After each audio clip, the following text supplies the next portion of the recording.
everyone, I'm Mrs. Dean, and I'm here to read a good and scary book for Halloween. It's called I Need My Monster.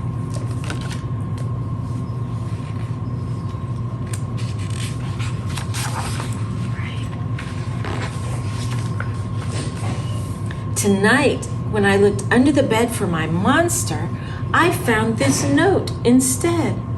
Gone fishing. Back in a week. Gabe. What was I going to do? I needed a monster under my bed. How was I supposed to get to sleep if my monster was gone? I tried to sleep, but it wasn't the same without Gabe. I missed his ragged breathing, his nose whistling, the scribbling of his uncut claws. How would I ever get to sleep without Gabe's familiar scary noises and his spooky green ooze?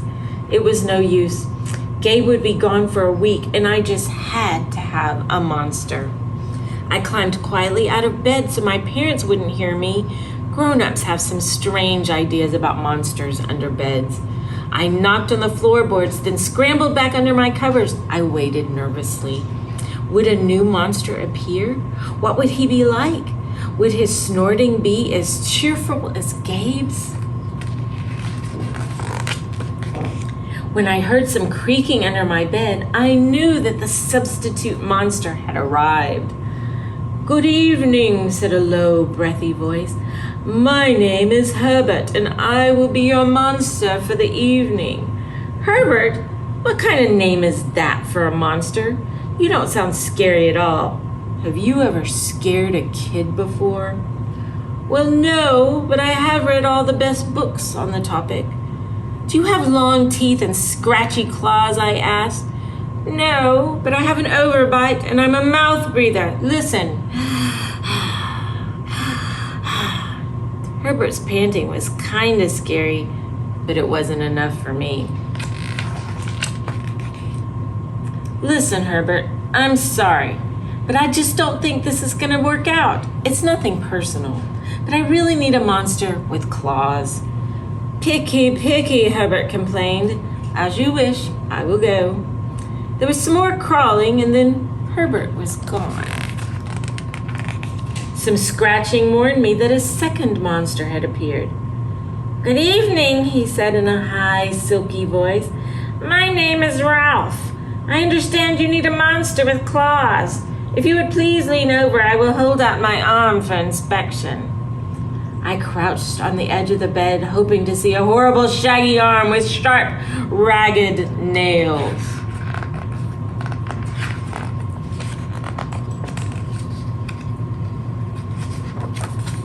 Instead, I was surprised to see a sleekly brushed fur with smooth, shiny claws. "Excuse me, I don't mean to be rude," I asked, "but is that nail polish on your claws?" "Yes, it is," Ralph replied. "I believe professional monsters should always be well groomed." I could tell that this was not going to work either.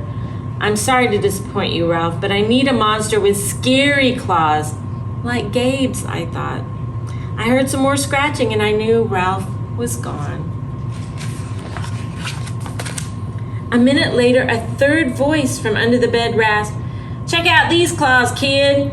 I gathered my courage and peered over the edge.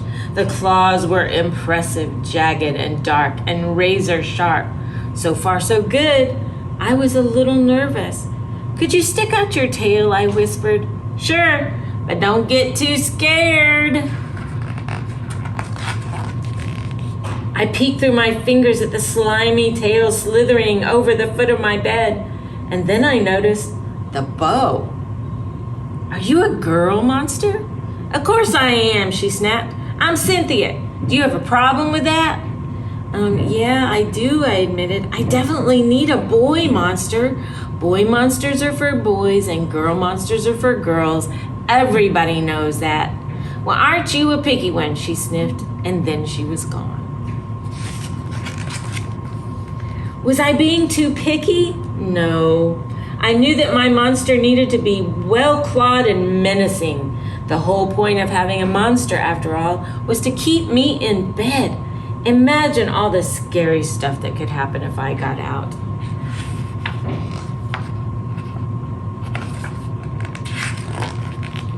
Then I heard a shuffling noise and some slobbering. A fourth monster was under my bed. Hey, the name's Mac. One look at his claws proved that Mac was a big, scruffy boy monster. I shivered. Maybe this one will work out. Those are excellent claws, but do you have a long tail? I leaned over to see. No, my tail's stumpy, Mac slurped. But I do have an unusually long tongue. Why would I be afraid of a long tongue? I asked. Oh, I don't know, he said, trying to sound terrifying. You never know when I might lick you. I fell back on the bed, laughing. Well, if you're not even going to try to work with me, Mac whined. I held in my giggles. I really don't think you should send me away, he warned. Kids who reject 5 monsters in one night. I did not reject 5 monsters tonight, I interrupted. My regular monster went fishing. Fishing, eh? Maybe he just left because you're so picky.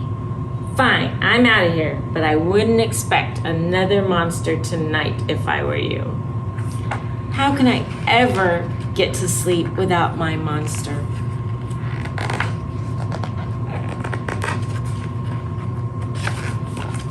I was surprised to hear more creaking under the bed, loud creaking, scratching. I thought no more monsters were going to appear tonight, I said. Sorry I'm late, kid. Oh, it was Gabe. I thought I would enjoy fishing, but I didn't, he explained. Those fish scare too easily. No challenge at all. You, however, are challenging, my friend. You're almost too old to be afraid of monsters. You keep me on my toes. Ah, toes. What a delicious snack. The bed quivered as Gabe's stomach rumbled with hunger. Now, if you don't mind, I'd like to start the evening with an ominous puddle of drool. I peeked over the bed. Green ooze spread soundlessly from underneath. Then the bed trembled as Gabe unfurled his spiked tail. He was daring me to guess where he might pop up. I shivered. So you had some substitute monsters tonight, Gabe said, sharpening his claws on my bedpost. Were you scared? Then Gabe started tapping. I could tell he wanted to know if I still needed him.